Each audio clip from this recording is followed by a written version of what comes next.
Penguasa kuil surgawi. Bab 87. Tidak. Jangan, Xiao Potian, apakah kamu gila? Apakah kamu gila? Ketika Xiao Su melihat Xiao Potian dan sekelompok tetua menerobos masuk dan mencoba menghajar Lin Feiling sampai mati, Xiao Su menjadi marah dan dengan cepat menggunakan tubuhnya berdiri di depan Lin Feiling. Boom! Namun saat berikutnya, tubuh Xiao Potian bergerak tiba-tiba dan muncul di hadapan Xiao Su dalam sekejap.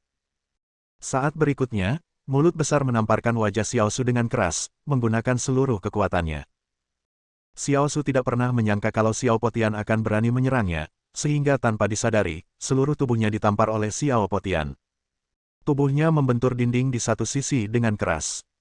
Namun sesaat sebelum tubuhnya menyentuh tanah, tubuh Xiao Potian bergerak lagi dan muncul di hadapan Xiao Su lagi, lalu sebuah mulut besar menamparkan wajah Xiao Su yang lain. Saat ini, tubuh Xiao Potian penuh amarah dan semangat juang, seolah-olah dia telah kembali ke momen ketika dia mengikuti kakak laki-lakinya Xiao Zantian ke medan perang beberapa dekade yang lalu. Dan Xiao Su juga benar-benar bingung. Xiao Potian tidak hanya menyerangnya, dia juga tidak menahan diri sama sekali. Xiao Potian meraih kerah baju Xiao Su dan berteriak padanya, "Aku bukan yang tertua dari keluarga Xiao hari ini, aku paman kandungmu. Ayahmu terluka parah dan tidak sadarkan diri. Kamu di sini. Apakah kamu ingin menghancurkan keluarga Xiaoku? Buka matamu dan lihat dengan jelas apa yang telah dilakukan wanita jalan ini." Boom! Saat berikutnya, Xiao Potian meraih kerah Xiao Su dan membantingnya ke tanah dalam sekejap. Kemudian dia meraih pakaian di punggungnya dan memintanya untuk melihat ke dinding di depannya. Pada saat ini, sebuah proyeksi muncul di dinding, gambar Lin Feiling pergi ke organisasi pembunuh untuk membunuh Xiao Tian 5 tahun lalu. Pada proyeksinya, wajah Lin Feiling sangat ganas, dan matanya sangat kejam. Dia memegang kartu emas hitam anonim dan membuat kesepakatan dengan organisasi pembunuh. Boom! Saat Xiao Su melihat pemandangan ini, seluruh tubuhnya terasa seperti disambar petir. Hatinya bergetar, karena Lin Feiling selalu menjadi wanita yang lembut di depannya, membutuhkan perlindungannya di setiap kesempatan, tetapi dia tidak pernah menyangka Lin Feiling akan menemukan organisasi pembunuh untuk membunuh putranya. Pada saat ini, Xiao Potian melihat proyeksi di dinding dan giginya hampir patah. Dia menekan Xiao Su yang tertegun dan berteriak, "Kamu melihatnya dengan jelas. Wanita jalang yang kamu nikahi 5 tahun lalu mencari pembunuh untuk membunuh Han Ye. Tidak, namanya Tian Che. Wanita ini dikirim untuk membunuh pewaris keluarga Xiao." Saat Xiao Potian selesai berbicara, gambar lain tiba-tiba muncul di proyeksi. Itu adalah adegan di mana Lin Feiling sekali lagi pergi ke organisasi pembunuh untuk membunuh Xiao Tian beberapa hari yang lalu. Wajah Lin Feiling di layar sama ganasnya dengan 5 tahun lalu, dan matanya sama jahatnya dengan 5 tahun lalu. Tubuh Xiao Su gemetar hebat, dan air mata mengalir di matanya. Dia menyaksikan seluruh tubuhnya tiba-tiba kehilangan seluruh kekuatannya dan jatuh ke tanah. Xiao Potian menarik napas dalam-dalam, menahan amarah di dalam hatinya, dan berkata kepada Xiao Su, "Xiao Su. Tuan Xiao. Kalau begitu katakan padaku, dari mana wanita jalang itu mendapatkan uang untuk menemukan organisasi pembunuh itu? Wanita lemah di dalam dirimu, wanita malang. Dari mana dia mendapatkan saluran untuk menemukan organisasi pembunuh itu? Ayo, beritahu saya sekarang. Dari mana wanita jalang itu mendapatkan informasi dan dana dalam jumlah besar? Beritahu saya, beritahu semua tetua yang hadir, katamu, kami mendengarkan." Pada saat ini, saat dua gambar di dinding diputar, Lin Feiling, yang duduk di samping, menjadi sangat pucat, dan merasakan kepanikan dan ketakutan yang tak terbatas di dalam hatinya. Dia tidak pernah menyangka bahwa ketika dia pergi ke organisasi pembunuh untuk membuat kesepakatan, pihak lain akan benar-benar meninggalkan data gambarnya. Ini adalah sesuatu yang tidak pernah dia duga, dan sekarang buktinya sudah kuat, tidak ada gunanya tidak peduli seberapa banyak dia mengatakannya. Saat berikutnya, Xiao Su tiba-tiba berbalik, menatap Lin Feiling dengan mata merah darah dan berkata, "Katakan padaku, apakah ini benar? Apakah kamu melakukannya?" Lin Feiling terdiam. Setelah beberapa saat, dia mengangkat kepalanya dan mengertakkan gigi, menatap Xiao Su dan berteriak, "Apakah kamu tidak melihat semuanya? Itu yang kamu lihat. Xiao Su dan aku telah bersamamu selama ini." Petik 2. Aku dan Nima. Bang. Saat berikutnya, Lin Feiling hendak memainkan kartu emosional dengan Xiao Su dan membela diri. "Xiao Xiao, yang berdiri di satu sisi dengan tongkat baseball di tangannya, berteriak keras, bergegas menuju Lin Feiling dengan satu langkah, dan kemudian memukul keras Lin Feiling di sisi kanan wajah dan dagunya dengan tongkat baseball. Uff! Darah dan gigi berceceran. Setengah dari wajah Lin Feiling hancur dalam sekejap, dan sebagian besar gigi di mulutnya hancur. Dalam sekejap, wajah menawan dan cantik alami Lin Feiling benar-benar hancur. Ah! Ah! Lin Feiling melolong sedih pada saat berikutnya, tetapi pada saat ini, ketika wajah cantiknya hancur lagi, semua orang menatapnya dengan mata berkaca-kaca. Xiao Xiao menatap Lin Feiling sambil mencibir dan berkata, "Oh, kamu, seorang wanita muda yang duduk di atas panggung, akan mati, dan kamu masih ingin menggoyahkan pikiran saudaraku. Hah? Sekarang wajahmu hancur, kamu bisa mencoba merayuku lagi. Hei, kamu pergi lagi, ha? Ah, aku akan membunuhmu." Lin Feiling dirusak oleh Xiao Xiao, dan kebencian terhadap Xiao Xiao di dalam hatinya sudah kuat. Namun yang menyambutnya saat berikutnya adalah tongkat Xiao Xiao lagi, yang langsung mematahkan anggota tubuhnya. Xiao Xiao, majikan kedua dari keluarga Xiao saat ini, majikan kedua dari keluarga Xiao yang bertanggung jawab atas urusan luar, siapapun yang fokus pada kepentingan inti keluarga Xiao tidak akan memanjakannya. Ah! Lin Feiling terbaring di tanah, berteriak kesakitan karena rasa sakit yang parah. Tapi Xiao Xiao masih tidak berhenti. Saat berikutnya dia melambaikan tangannya ke belakang, dan segera seember cairan yang sangat korosif dituangkan ke wajah dan kulit Lin Feiling. Lin Feiling terbaring di tanah sambil menggeliat kesakitan, dengan semburan gas menyengat keluar dari tubuhnya. Penampilan dan kulitnya semuanya hancur saat ini. Tidak lagi, modal kebanggaannya telah hilang, Xiao Xiao melakukannya dengan kejam, dengan sangat tegas. Lin Feiling, yang wajah dan tubuhnya hancur, apa yang tersisa darinya? Yang tersisa hanyalah hati yang sangat kejam. Dia tidak percaya kalau kakak laki-lakinya bisa ditipu oleh makhluk jelek seperti itu. Kamu, Xiao Su menunjuk ke arah Xiao Xiao dengan tangan gemetar. Tapi Xiao Xiao tidak tergerak sama sekali. Dia membuang tongkat baseball di tangannya, berjalan ke arah Xiao Su, dan berkata perlahan, "Saudaraku, aku sudah memeriksa garis keturunan langsung dari wanita jalang ini." Dia secara alami menawan dan sepertinya telah belajar beberapa cara keji dari luar dunia. Nak, makanya kamu terobsesi dengan itu. Sekarang izinkan aku bertanya padamu, saudara, katakan yang sebenarnya, apakah kamu benar-benar menyukai wanita jalang ini, atau kamu hanya menyukai wajah dan tubuhnya? Yang pertama, kalau begitu, aku bisa membujuk ayahku untuk membiarkan wanita jalang ini hidup dan tidak membunuhnya hari ini. Tapi, bagaimana kalau kamu menghabiskan sisa hidupmu bersamanya? Xiao Su bergidik ketika dia melihat Lin Feiling yang sangat menakutkan dan jelek di kejauhan. Reaksi tubuhnya menjelaskan semuanya. Hei! Kali ini, Xiao Potian menghela nafas dalam-dalam dan berkata kepada Xiao Su, "Suer, sebenarnya aku mengetahui pikiranmu dengan sangat baik. Kamu menyalahkan kami orang tua, menyalahkan ayahmu, menyalahkan aku, dan Xiao itu tetua keluarga, kan? Anda menyalahkan kami karena memaksa Anda menikahi Ibu Tians, yang tidak Anda sukai. Terus terang, ini hanya ketidakpuasan Anda terhadap kami berakar di Yanjing, tidak mungkin tanpa dukungan keluarga lokal di Yanjing, hei." Xiao Su terdiam. Ya, Xiao Potian benar. Dia tidak terlalu mencintai Lin Feiling. Dia sudah berusia 40-an atau 50-an, jadi tidak mungkin dia bisa jatuh cinta tanpa cinta. Suer, ayo kita ambil keputusan. Beberapa hal harus diselesaikan.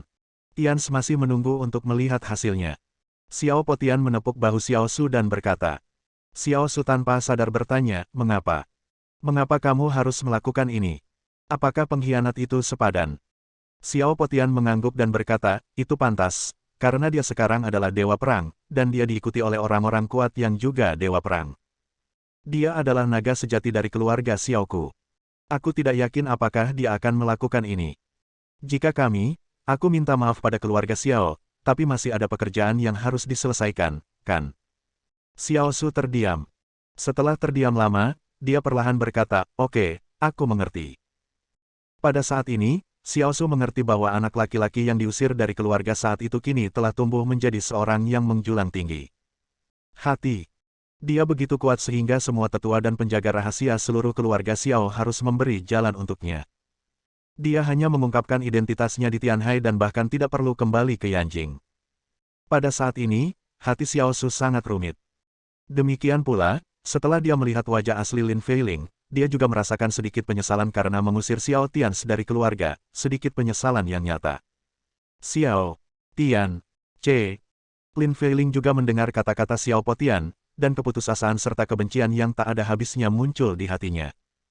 Dia tidak pernah menyangka bahwa Xiao Tian sekarang begitu kuat sehingga seluruh keluarga Xiao, semuanya terbunuh dia untuknya. Dia bahkan tidak lagi peduli pada Xiao Su. Tapi tidak peduli apa yang dipikirkan Lin Feiling, dia tidak punya peluang. Saat berikutnya, dengan anggukan Xiao Su, beberapa penjaga rahasia keluarga Xiao menyeret Lin Feiling ke halaman belakang tempat serigala dan anjing dipelihara. Xiao Potian berkata dia akan melakukannya dan membunuh anjing itu. Lin Feiling memandangi serigala dan anjing yang menatapnya di halaman, ketakutan di matanya meningkat hingga ekstrim. Beberapa penjaga rahasia hanya saling memandang dan membuat keputusan di dalam hati mereka. Saat berikutnya mereka melemparkan Lin Feiling dan langsung pergi. Karena mereka merasa jika mereka membunuh Lin Feiling secara langsung, itu akan terlalu menguntungkan baginya. Setelah penjaga rahasia menutup pintu dan pergi, Lin Feiling sangat ketakutan sehingga dia hanya bisa melihat lusinan anjing serigala di halaman mencium bau darah dan bergegas ke arahnya. 3 menit kemudian, ketika Lin Feiling hanya memiliki satu nafas tersisa, Tian Qi muncul di depan Lin Feiling dengan ponselnya menyala dan videonya dihidupkan. Xiao Tians memandang Lin Feiling yang akan mati secara tragis dan tersenyum. Mata Lin Feiling melebar dan dia ingin mengatakan sesuatu, tetapi dia tidak bisa mengatakan apa-apa. Saat berikutnya Tian Qi mengulurkan tangannya dan mencubit lehernya. Bunuh dia. Sekarang Xiao Tians mengambil tindakan, dia memaksa Xiao Potian dan Xiao Xiao untuk mengambil tindakan, jadi sejak dia mengambil tindakan, dia harus melakukan pukulan terakhir. Ini bisa dianggap menghilangkan kebencian di hati saya. Bab 88. Di balkon rumah Xiao Tians di kota Tianhai, dia mematikan ponselnya dan menatap bintang-bintang di langit yang jauh. Ada senyuman di wajahnya. Untuk sesaat, dia merasa suasana hatinya jauh lebih cerah. Rasa sakit yang telah terpendam di hatinya selama bertahun-tahun sebagian besar depresinya juga telah hilang. Tians, apa yang kamu lakukan? Kenapa kamu tidak tidur selarut ini? Saat berikutnya, Gao Weiwei, yang mengenakan sepasang renda putih dan memperlihatkan kaki putih panjang, berjalan di belakang Xiao Tians dengan telanjang kaki. Dia tertidur, tapi entah kenapa dia bangun lagi, membuka matanya dan melihat Xiao Tians tidak ada. Jadi dia keluar untuk mencarinya, sementara Xiao Xiao tidur di kamar lain malam ini. Xiao Tians berbalik sambil tersenyum, mengulurkan tangan dan memeluk Gao Weiwei. Gao Wei mendengus dan bertanya, ada apa? Tidak apa-apa, aku hanya ingin memelukmu. Aku merasa sangat bahagia dalam hidupku sekarang, kata Xiao Tians di telinga Gao Weiwei. Yah, aku juga merasa sangat bahagia. Kuharap kita bisa terus bahagia di masa depan. Gao Weiwei menempelkan wajahnya ke dada Xiao Tians, dan memeluk pinggang Xiao Tians dengan dua lengan akar teratai putih. Ketika Xiao Tians kembali sebelumnya, Gao Wei sudah tertidur, jadi dia tidak mengganggunya, tapi sekarang Gao Wei sudah bangun, Xiao Tians berbisik di telinganya, sayang, putriku tidak ada di rumah kita malam ini. Petik 2. Ketika Gao Weiwei mendengar ini, tubuhnya yang halus tidak bisa menahan gemetar, dan wajahnya menjadi merah lagi. Tubuhnya bereaksi keras setiap saat, dan terkadang bahkan sepatah kata pun dari Xiao Tians bisa membuatnya tersipu. Saat berikutnya, Gao Weiwei tersipu, dengan sedikit antisipasi di matanya, dan mengangguk malu-malu, yah, Xiao Xiao tidak ada di sini. Xiao Tians tersenyum dan berkata kepada Gao Weiwei, bagaimana dengan kita? Baiklah, tolong kecilkan suaramu, ibu dan yang lainnya sudah tidur, jangan bangunkan mereka. Gao Weiwei berkata kepada Xiao Tians dengan suara yang sangat pelan. Xiao Tians tersenyum, membungkuk dan mengambil Gao Weiwei, lalu berjalan menuju kamar tidur. Aku akan menghilangkan sejuta kata lagi. Pada saat yang sama, di kediaman keluarga Xiao di Yanjing, Xiao Xiao, yang sedang memenjarakan Lin Feiling di luar gerbang, tiba-tiba mengubah ekspresinya, menatap Xiao Potian, dan berbisik, ayah. Xiao Potian mengangguk padanya, lalu mereka berdua berbalik dan berjalan menuju halaman tempat Lin Feiling berada. Ketika mereka berdua membuka pintu, mereka melihat Lin Feiling yang sudah mati. Lehernya telah dicekik. Ayah, seseorang baru saja datang ke sini, kata Xiao Xiao sambil melihat tubuh Lin Feiling. Xiao Potian menatapnya dengan ekspresi yang sangat serius dan berkata, tadi tidak ada orang di sini.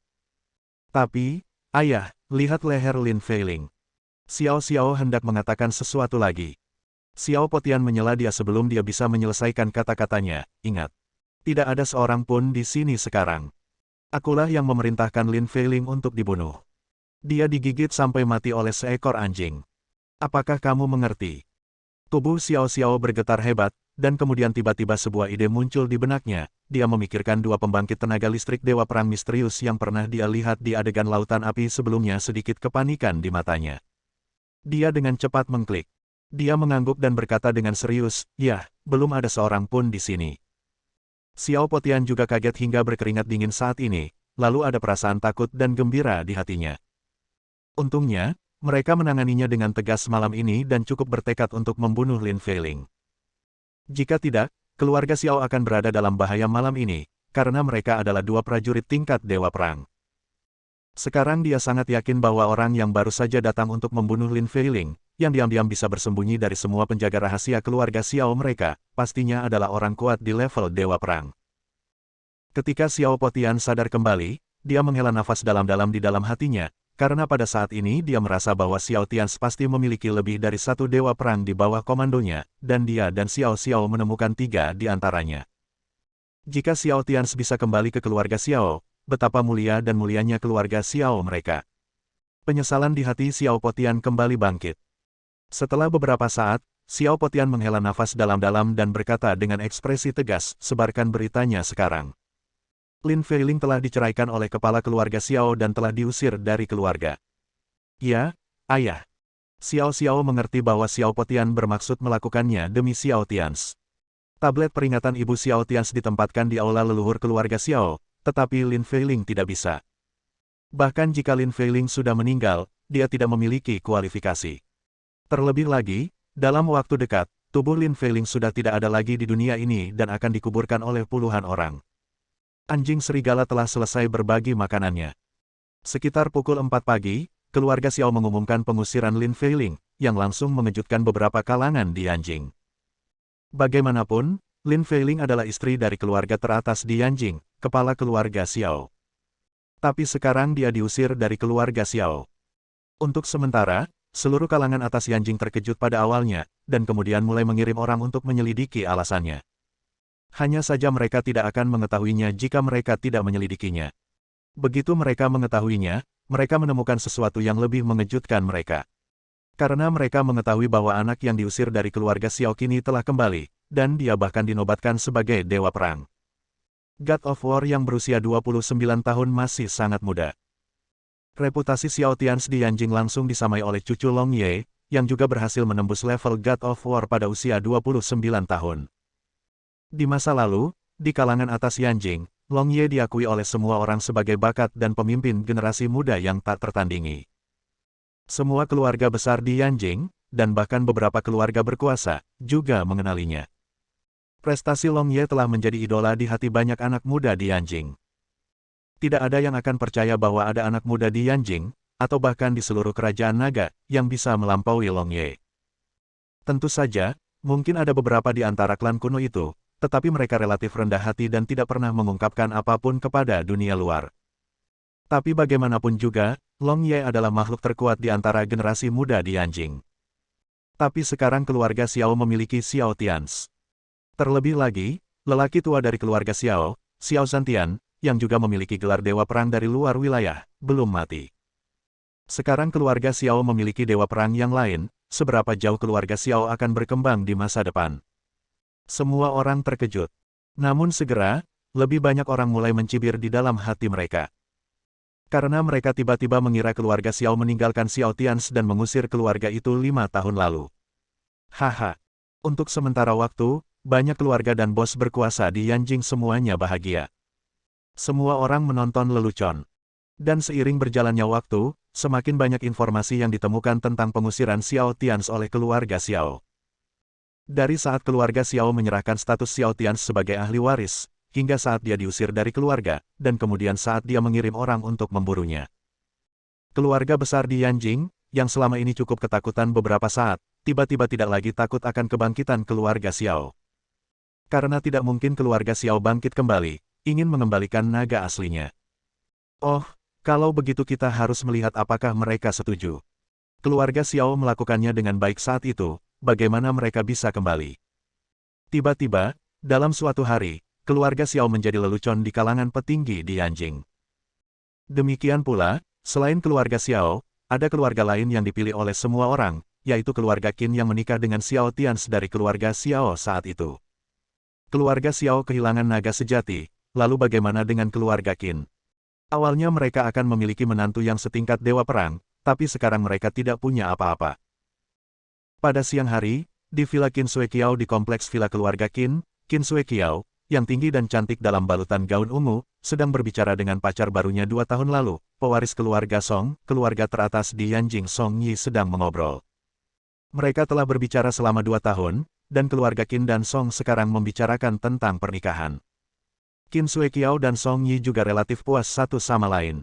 Begitulah besarnya keluarga. Ketika keturunan mereka menikah, pilihan pertama mereka adalah menikahi seseorang yang setingkat.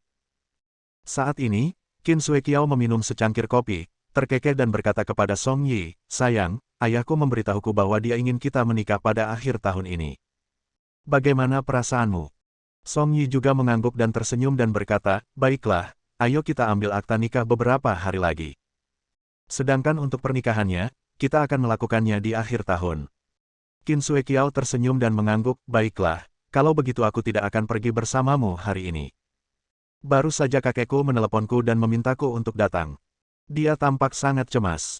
Aku akan pergi ke tempat kakekku dulu. Aku juga menyebutkan ngomong-ngomong, itu untuk kakekku. Sepatah kata tentang pernikahan kita."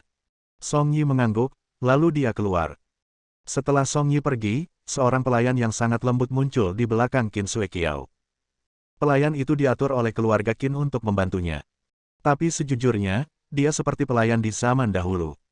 Pada saat ini, pelayan itu memandang Song Yi yang pergi dengan bintang di matanya, dan berkata kepada Qin Sui Qiao, "Selamat, Nona. Tuan Song sangat baik. Saya mendengar bahwa dia juga pewaris keluarga Song. Anda adalah putri dari keluarga Qin kami. Jika Anda ingin menikah, Anda harus menikah dengan pria luar biasa seperti Tuan Song." Tuan Song jauh lebih baik daripada nama Xiao Tians yang digunakan di Yanjing sebelum Xiao hanya diusir dari keluarga. Ketika Qin Sui Qiao mendengar pelayan itu menyebutkan nama tunangannya, dia menggelengkan kepalanya dengan acuh tak acuh dan berkata dengan sedikit sarkasme di matanya, "Oke, Xiao Fei, jangan menyebut orang itu lagi. Dia hanya bodoh. Untungnya, dia masih percaya kalau hubungan aku dan dia itu nyata. Hehe, kok bisa ada cinta dalam pernikahan antar keluarga besar? Benar, pecundang itu hanyalah seekor katak yang ingin makan daging angsa. Dia bahkan tidak melihat ke cermin. Setelah dia diusir dari keluarga Xiao, dia justru menjilat wajahnya dan memintamu untuk membantunya. Itu benar-benar menjijikkan. Luar biasa."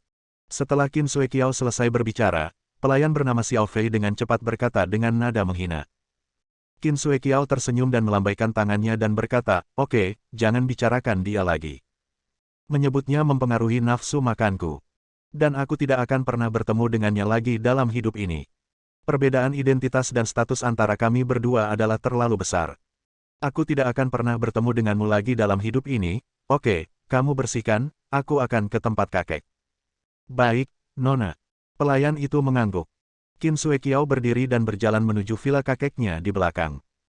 Namun, ketika Qin Sui Qiao masuk ke villa kakeknya 10 menit kemudian, dia terkejut melihat ayahnya, pamannya, dan pejabat senior keluarga Qin lainnya berkumpul di sana, dan semuanya terlihat sangat jelek. Ketika Qin Sui Qiao melihat postur ini, dia tidak bisa menahan diri untuk tidak berkata, "Kakek, apakah kamu ada rapat? Kamu pergi dulu, dan saya akan masuk nanti." Setelah Qin Sui Qiao selesai berbicara, dia ingin keluar, dengan senyuman di wajahnya, dia adalah cucu kesayangan kakeknya dan dia sering mengolok-oloknya. Tapi kali ini kakeknya tidak tersenyum, dan ketika dia hendak berbalik dan pergi, kakeknya menghentikannya, "Sui Qiao, tunggu sebentar, kamu tidak akan menghindarinya, karena hari ini akan berhubungan denganmu." Petik 2. Qin Sui Qiao mengangkat kepalanya dan berkata kepada kakeknya sambil tersenyum, "Kakek, apakah ini ada hubungannya denganku? Apakah itu tentang pernikahanku dengan Song Yi?" Ketika kakek Qin Sui Qiao mendengar ini, wajahnya menjadi semakin pucat. Tuan Qin tidak tahu mengapa. Dia menatap cucunya, yang sangat dia sukai, tetapi hari ini dia tiba-tiba merasa jijik. Kakek. Kakek, kenapa kamu menatapku seperti itu?" Apakah Sue Qiao melakukan kesalahan yang membuatmu marah, kakek? Kalau begitu kakek, katakan padaku, aku pasti akan berubah. Qin Sue Qiao merasakan itu dia kakek ada yang tidak beres dengan matanya, karena ada sedikit rasa jijik di matanya. Jadi dia segera memasang tampang yang sangat sopan dan berkata. Tuan Qin mencondongkan tubuh ke depan, menatap Qin Sue Qiao dan bertanya, izinkan saya bertanya, 5 tahun yang lalu, ketika Xiao hanya diusir dari keluarga Xiao dan dia datang kepada Anda untuk meminta bantuan, apa yang Anda lakukan? Qin Sue Qiao tertegun sejenak, tapi kemudian dia menghela nafas lega. Jadi dia berkata dengan bangga, lalu apa yang harus kita lakukan? Dia telah diusir dari keluarga Xiao dan bahkan tidak memenuhi syarat untuk mewarisi keluarga Xiao. Tentu saja saya belum melihatnya. Kakek, jangan khawatir, saya akan memberitahu dia lebih awal kalau begitu kita putuskan kontak.